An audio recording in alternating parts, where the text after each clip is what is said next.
साथियों बीएड में एडमिशन के लिए सेकेंड काउंसलिंग की प्रक्रिया आज से शुरू हो चुकी है और साथियों सेकेंड काउंसलिंग के लिए आज कॉलेज अलॉटमेंट लिस्ट भी जारी हो चुका है। साथियों आप सभी को कॉलेज तो मिल चुका है, लेकिन आगे की प्रोसेस क्या है अगर आपको समझ नहीं आ रहा है तो आप इस वीडियो को कंप्लीट देखिएगा। इस वीडियो के माध्यम से हम आपको काउंसलिंग की पूरी प्रक्रिया बताने वाले हैं कि कॉलेज मिलने के बाद आगे आपको क्या क्या चीज़ें करनी है, कौन कौन सी गलती आपको नहीं करनी है। A to Z प्रोसेस हम आपको इस वीडियो के माध्यम से बताने वाले हैं, तो वीडियो को आप लास्ट तक जरूर देखें। वीडियो शुरू करने से पहले मैं आपसे एक छोटा सा रिक्वेस्ट करना चाहूँगा कि आप अभी तक इस चैनल पर नए हैं तो आप इस चैनल को सब्सक्राइब कर ले और बेल आइकन को दबा दें ताकि ऐसे ही लेटेस्ट वीडियो मिलता रहे। चलिए शुरू करते हैं। साथियों वीडियो के डिस्क्रिप्शन में आपको व्हाट्सएप ग्रुप और टेलीग्राम चैनल का लिंक मिलेगा, आप उसे जरूर ज्वाइन कीजिएगा ताकि आगे की अपडेट आपको वहाँ पर भी मिलती रहे। साथियों सबसे पहले बात करते हैं कि आप सभी को कॉलेज अगर मिल गया है तो आपको करना क्या है। देखिए सेकेंड काउंसलिंग की प्रक्रिया आज 13 अगस्त से शुरू हो चुकी है और इसकी प्रोसेस जो है आगे अब की चलने वाली है। 14 अगस्त से यानी कि कल से आपके पेमेंट की प्रक्रिया शुरू होगी। यानी कि आपको क्या करना है, 3,000 रुपये पेमेंट करना होगा। अब 3,000 रुपये पेमेंट करेंगे तो ये रिफंड होगा कि नहीं, पहले इसके ऊपर बात करते हैं। देखिए 3,000 रुपये पेमेंट करके आपको क्या करना है कि कॉलेज को आपको कंफर्म करना है। यानी कि जो कॉलेज आपको अलॉट हुआ है, अगर आप 3,000 रुपये पेमेंट करके आप उस कॉलेज को कंफर्म नहीं करते हैं तो फिर आपका एडमिशन जो है कैंसिल हो जाएगा और वह कॉलेज आपके हाथ से चला जाएगा। इसके लिए जो डेट आपको दिया गया है, यह डेट है आपका 14 अगस्त से लेकर 25 अगस्त के बीच में आपको 3,000 रुपये पेमेंट करने होंगे। और यहाँ देखिए कि जो आप पेमेंट करेंगे वह नॉन रिफंडेबल होगा। यानी कि अगर आप एक बार पेमेंट कर देते हैं तो वह पैसा आपका रिफंड नहीं होगा, इस बात का भी आपको ध्यान रखना है।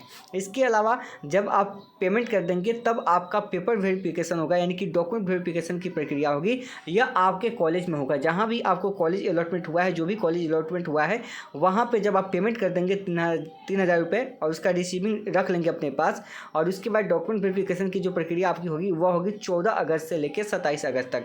यानी कि सपोज कीजिए कि अगर आपको जो कॉलेज आज मिल गया है उसके लिए 3,000 रुपये पेमेंट आप कल के डेट में यानी कि 14 अगस्त को करते हैं, तो आप एडमिशन के लिए कल भी जा सकते हैं या फिर आपको जिस दिन मन करे जा सकते हैं। यानी कि 27 अगस्त से पहले पहले आप उस कॉलेज में जाकर एडमिशन ले लेंगे, जितनी जल्दी ले लेंगे फ़ायदा आपको होने वाला है।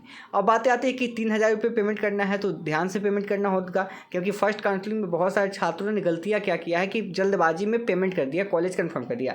बाद में जब कॉलेज गए पता किए तो वहाँ पर कॉलेज का फ़ी बहुत ज़्यादा था। उसके अलावा उस कॉलेज में कई समस्याएं थी जो उनको पसंद नहीं आया और लास्ट में उस कॉलेज को छोड़ दिए। मतलब इस वजह से उनका 3,000 रुपये वापस भी नहीं आएगा और उनका एडमिशन भी नहीं हुआ। तो आप सभी को कोई भी जल्दबाजी में मतलब कदम नहीं उठाना है, आप सभी को थोड़ा सा सोचना है। आज आपका कॉलेज अलॉटमेंट हुआ है 13 अगस्त को, आप 1-2 दिन थोड़ा सा समय ले लीजिए, 1-2 दिन कॉलेज के बारे में आप अच्छे से पता कर लीजिए।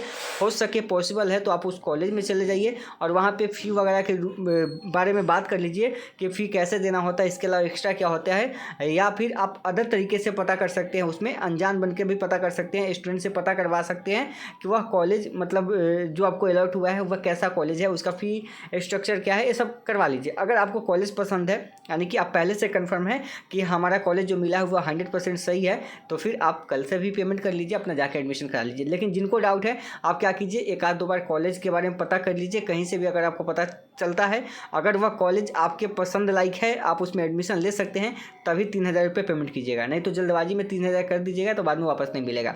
जिनको कॉलेज मिल गया है लेकिन वे चाहते हैं कि हमको बिल्कुल पसंद ही नहीं है कॉलेज, वह हम किसी भी हाल में उस कॉलेज में एडमिशन नहीं लेंगे, तो छोड़ दीजिए। 3,000 रुपये पेमेंट आपको करने की ज़रूरत नहीं है, क्योंकि आपको पैसा जो चला जाएगा आपका पैसा, और आपका एडमिशन भी मतलब होगा तो आप उस कॉलेज में लेंगे ही नहीं। तो जाहिर सी बात है कि वैसा पैसा फंसाने से क्या फ़ायदा। हाँ, जब स्पॉट काउंसलिंग होगी, जब सीटें खाली रहेगी तो स्पॉट काउंसलिंग होगी, उस समय आप को कॉलेज मिल सकता है, लेकिन वो प्रोसेस बाद की है, हम बाद में बताएंगे। लेकिन अगर आपको कॉलेज मिल गया है फर्स्ट काउंसलिंग में, थोड़ा सा भी कॉलेज अगर पसंद है आपको, आप सोचेंगे कि चलिए लास्ट तक देख लेते, नहीं होता तो हम इसी में एडमिशन ले लेते। वैसी स्थिति अगर आपके साथ है तो आप अभी ही एडमिशन ले लीजिए, क्योंकि बात के भरोसे आप मत रहिएगा, ये चीज़ ध्यान रखिएगा। तो सोच समझ के 3,000 रुपये पेमेंट कीजिएगा। 3,000 रुपये जो पेमेंट होगा आपका, यह रिटर्न कब होता है, जब आपका एडमिशन हो जाएगा। उसके बाद ललित मिथिला यूनिवर्सिटी सभी कॉलेज को पैसा भेज देती है। उसके बाद कुछ कॉलेज जो है आपका फर्स्ट ईयर के आपका जो पेमेंट होता है 75,000 रुपये, उसमें माइनस कर लेता है। कई कॉलेज जो है सेकेंड ईयर में माइनस करता है, और कई कॉलेज जो है मतलब उसको मानता ही नहीं, बोलता है कि हमारे यहाँ पैसा आया ही नहीं। ये सारी खेल जो है चलती है। तो कुछ कॉलेज आपका माइनस करता है, 3,000 रुपये वहाँ पे कम कर देता है, कुछ कॉलेज नहीं करता है। इस बात का ध्यान आपको पहले से होना चाहिए। या तो हो गई आपकी पेमेंट की प्रोसेस के बारे में। अब इसके बाद जो डॉक्यूमेंट वेरिफिकेशन की प्रक्रिया होगी वो 14 अगस्त से शुरू हो जाएगी, यानी कि कल से शुरू हो जाएगी और यह चलेगी 27 अगस्त। इस बीच में आपको करना क्या है, देखिए यहाँ पे कटअप आपका है, नीचे आएंगे तो आपको नोटिस दिखेगा, यानी कि नोटिस दिखेगा यहाँ पे, एक स्टूडेंट के लिए नोटिस दिखेगा और एक आपका किसके लिए, कॉलेज के लिए नोटिस दिखेगा। दो नोटिस आपके सामने हैं और ध्यान रखिएगा ये दोनों जो आपके सामने हैं इसको दोनों को आप पढ़ लीजिएगा। अभी आपके लिए नहीं जारी किया गया है, लेकिन जो फर्स्ट काउंसलिंग हुआ है वह जारी किया गया, उसी के आधार पर आपकी सेकेंड काउंसलिंग होगी। तो दोनों हम आपको दिखा देते हैं। पहले आप स्टूडेंट वाला देख लीजिए कि आपको क्या क्या करना है, ठीक है। इसमें ध्यान रखिए एडमिशन से पहले आप यहाँ पे देख सकते हैं सेम आपका यही है कि सफल अभ्यर्थियों को सलाह दी जाती है कि आवंटित महाविद्यालय में जो प्रमाण पत्र होगा आप इसको मतलब लेके जाएंगे, जो भी आपका डॉक्यूमेंट होगा आप उसको लेके जाएंगे और साथ ही साथ आपका मोबाइल नंबर और ईमेल आईडी आपके पास होना चाहिए। जो आप फॉर्म भरे थे उसी पे आपका OTP आएगा और वहीं से आपका वेरिफिकेशन की प्रक्रिया जो है पूरी होगी। इसके अलावा आपको जो डॉक्यूमेंट लेके जाना है, इस डॉक्यूमेंट को देख लीजिए, यही डॉक्यूमेंट आपको लेके जाना है।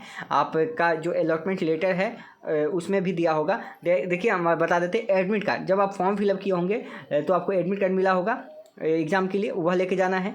3000 रुपये जब आप पेमेंट करेंगे तो उसका रिसीविंग निकाल लीजिएगा, प्रिंट आउट निकाल लीजिएगा, वो लेके जाना है 3000 रुपये का जब आप पेमेंट करेंगे। उसके अलावा 10th का आपको सर्टिफिकेट चाहिए, मार्कशीट चाहिए, इसका फ़ोटो स्टेट ले सकते हैं, यानी कि जीरॉक्स लेके जा सकते हैं। यहाँ पे लिखा हुआ है आप फोटो कॉपी का एक सेट अपने पास रखेंगे, यानी कि एक सेट रखिएगा। फिर 12th का मार्कशीट होगा, ग्रेजुएशन का मार्कशीट होगा, अगर आप PG पे अप्लाई किए होंगे तो PG का मार्कशीट होगा, CLC वगैरह है आपके पास तो होगा, ओरिजिनल CLC तो ओरिजिनल ही लगता है। अगर आपके पास नहीं है तो वैसी स्थिति में कॉलेज को आप आवेदन दीजिएगा, उस समय कुछ दिन का समय मांगिएगा। वैसी स्थिति में प्राइवेट कॉलेज तो कर ही देता है, वहाँ पे दिक्कत नहीं होगी, आपसे एप्लीकेशन लिखवा लेता है। इसके अलावा अगर आप किसी रिजर्वेशन की बात करते हैं तो आपको कास्ट सर्टिफिकेट देना होगा। अगर EWS लगाए हैं तो आपका अगर छूट मिलता है कहीं तो लगाना पड़ेगा, नहीं तो वैसी स्थिति में ये सब आपको नहीं जरूरत पड़ेगी। हाँ, रिसेंट पासपोर्ट साइज फ़ोटो आपको 4 जो है वह चाहिए, कलर फ़ोटो चाहिए। और कोशिश कीजिएगा कि जब फॉर्म फिलअप किए थे तो उसी के आधार पर वो वाला होगा तो वही दे दीजिएगा, अगर वो वाला नहीं होगा तो कोई बात नहीं, दूसरा भी दे सकते हैं। दूसरा बात करते हैं जो आपके कॉलेज के लिए है, इसको समझिए, ये भी आपके लिए आवश्यक है इस चीज़ को समझना। ये आपका फर्स्ट वाला है, सेकंड वाला भी आएगा और नहीं आएगा तो इसी के आधार पर आपकी सेकंड की प्रोसेस भी शुरू होगी, ये ध्यान रखिएगा। यहाँ पे BEd कॉलेज को सूचना दिया गया है, इन बातों का ध्यान रखना है कि जब भी आप एडमिशन लेने जाएंगे, अगर आपका PG है या ग्रेजुएशन है तो मिनिमम आपका 50% अंक होना चाहिए। यानी कि जब आप एडमिशन लेने जा रहे हैं BEd में तो 50% से कम आपका नंबर नहीं होना चाहिए, इस बात का भी आपको ध्यान रखना है। अगर 50% से कम नंबर अगर आपका ग्रेजुएशन में है तो फिर और PG में है तो फिर आप एडमिशन ना ले तो बेहतर होगा आपके लिए, क्योंकि आगे बेनिफिट नहीं मिलेगा बहाली प्रोसेस में भाग लेने का। तो 50% नंबर आपका होना चाहिए, कहाँ पे, ग्रेजुएशन में होना चाहिए। और अगर आप PG की बात करते हैं तो वहाँ पे भी 50% होना चाहिए। अगर BTech के स्टूडेंट है या BE किए हुए हैं तो उनको 55% चाहिए, ठीक है, जिसमें गणित और विज्ञान सहित होना चाहिए। ये कॉलेज की जिम्मेदारी भी बनती है कि वो वहाँ पे चेक करे डॉक्यूमेंट, और आप लोग की भी जिम्मेदारी बनती है कि भाई अगर कॉलेज चेक नहीं करता है तो वैसी स्थिति में आप क्या कीजिएगा, एडमिशन मत करा लीजिएगा। 50% से नंबर आपका कम होगा ग्रेजुएशन में तो, ठीक है, या PG में तो। अगर BTech के स्टूडेंट है या BE स्टूडेंट है तो आपको 55% नंबर चाहिए विज्ञान और गणित में। अगला कि किसी अभ्यर्थी का नामांकन के लिए कॉलेज आवंटित हो जाने के बाद उस कॉलेज का अगले किसी भी चरण में कॉलेज आवंटन का दावा नहीं रहेगा। एक बार अगर कॉलेज अलॉटमेंट हो गया तो फिर आपको नहीं मिलेगा, और यह बातें कहा गया है कि कॉलेज पे चिपका दीजिएगा वहाँ पे। अगला कि कॉल लेटर में किसी प्रकार का अगर जो आपको गलत हो जाता है, जैसे फॉर्म फिलअप किए होंगे ना तो कॉल लेटर में जैसे माता पिता का नाम गलत हो गया, लिंग, जाति, ये सब हो गया, तो वैसी स्थिति में क्या करेगा कॉलेज क्या करेगा, डाटा सुधार कर लेगा। वहाँ पे जो स्टूडेंट का होगा आप लोग सुधार करवा लीजिएगा, किसी का गलत होगा, और उसी समय वह मेल कर देगा, एलुमनी को भेज देगा। एलुमनी जो है जो ऑनलाइन आपका एप्लीकेशन था उसमें भी सुधार हुआ अपना कर लेगा समय पर, ठीक है। आगे कि नामांकन के समय सत्यापन के लिए छात्र के पंजीकृत मोबाइल नंबर पर ईमेल पे OTP आएगा, उससे वेरिफिकेशन होगा। अगर आपके पास गुम हो गया है तो फिर समस्या आपके लिए हो सकती है, वहाँ कॉलेज जाइएगा तो ही आपको रास्ता मिलेगा। एक न एक होगा ही, अगर ईमेल अगर होगा गया हुआ तो मोबाइल होगा या ईमेल होगा, आपके पास कोई एक होगा तो काम चल जाएगा। अगला कि महाविद्यालय में नामांकन के बाद एडमिशन स्लिप, हाँ, जब भी आपका एडमिशन हो जाएगा आपको एडमिशन स्लिप लेना है और रिसिप्ट आपको लेना है। जब पैसा दीजिएगा उसका भी रिसिप्ट आपको लेना है, इसी ध्यान रखिएगा।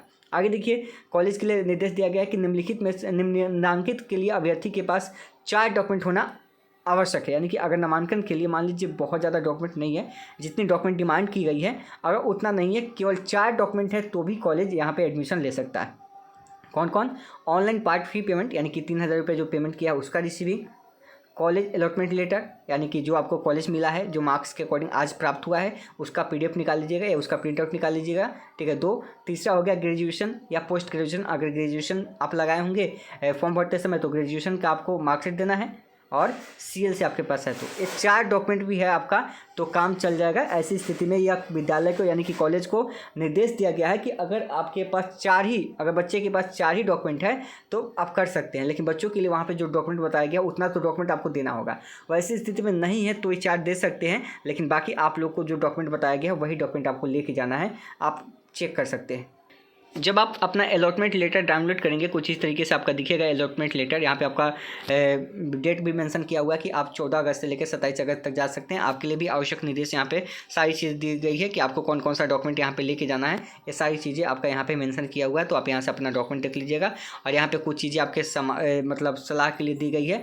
जो चीज़ें अभी हमने आपको वहाँ पे बता दिया वही चीज़ आपका यहाँ पे दिया हुआ है। तो आप इस अलॉटमेंट लेटर को लेके जाइएगा और अपना एडमिशन जो है करा लीजिएगा। एक और चीज़, सब्जेक्ट कम्बिनेशन भी आपको ध्यान में रखना होगा कि आपका एडमिशन के समय जो सब्जेक्ट कम्बिनेशन होता है वो क्या होता है, मेथड पेपर क्या लेना होता है, जो पेडागोजी सब्जेक्ट होता है वो क्या होता है। तो इस पे एक और हम वीडियो आपको आज से लेके कल तक दे देंगे, तो आप उसको एक बार देख लीजिएगा और उसी के आधार पे जाके अपना एडमिशन जो है करा लीजिएगा।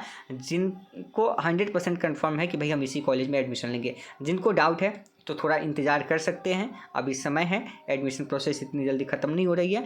जो आपका 27 अगस्त तक प्रोसेस चलेगा, 25 तक पेमेंट का ऑप्शन चलेगा। आप उस बीच में कभी भी पेमेंट कर सकते हैं और एडमिशन ले सकते हैं उस डेट से पहले।